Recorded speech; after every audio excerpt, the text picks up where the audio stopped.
Back to the second segment of the show today. We're talking to Alana McLaughlin, and she's talking about child abuse and neglect. And she gave us some information during the first segment dealing with her background in education, as well as the classic example of what many people consider to be the classic example of the Charles Lindbergh case. And now she will give us some additional information. And of course, Lana, let's continue our discussion in reference to child abuse and neglect. Why don't you give me some examples of what you consider to be child abuse and neglect?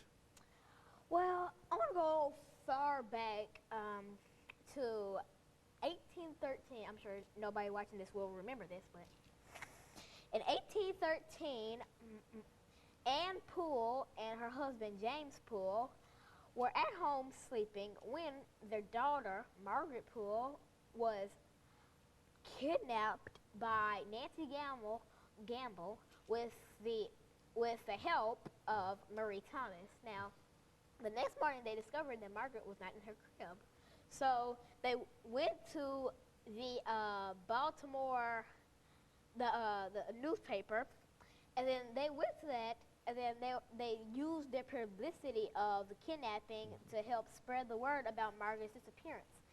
Later, over 2 months later, on May the 1st, the same year, they found Margaret in a creek. She had been brutally whipped by Gamble, but it also killed her, for she had broken bones and a skull fracture.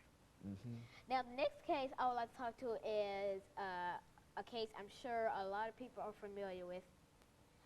It's called the Lisa Irwin case. Now, it's still open, and now Lisa Irwin and her mother, Debbie Irwin, and her father, James Irwin.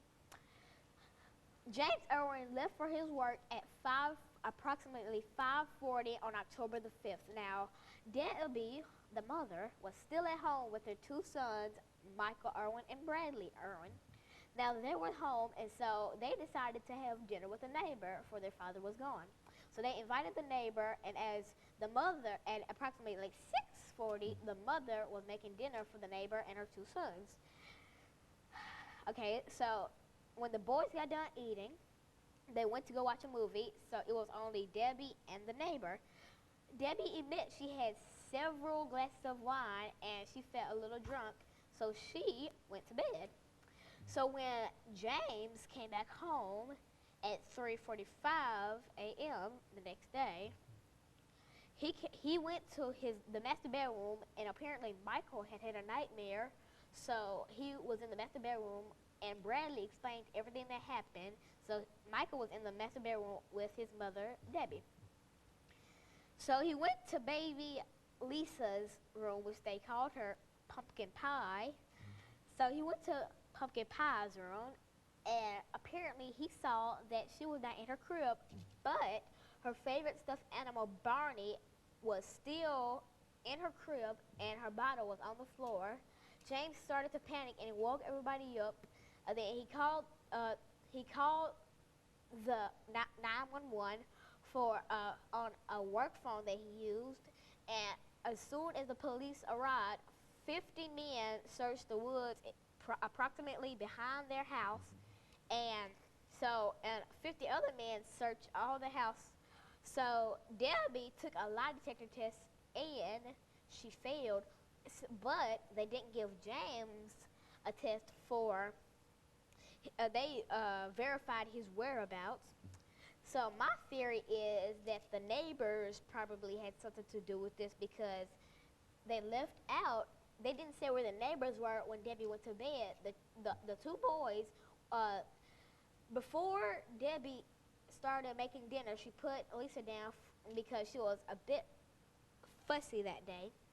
So my theory is that the neighbors really had something to do with it, because they didn't say the neighbors' whereabouts during when all this happened. So Debbie went to bed, James wasn't home, and the children were watching a movie.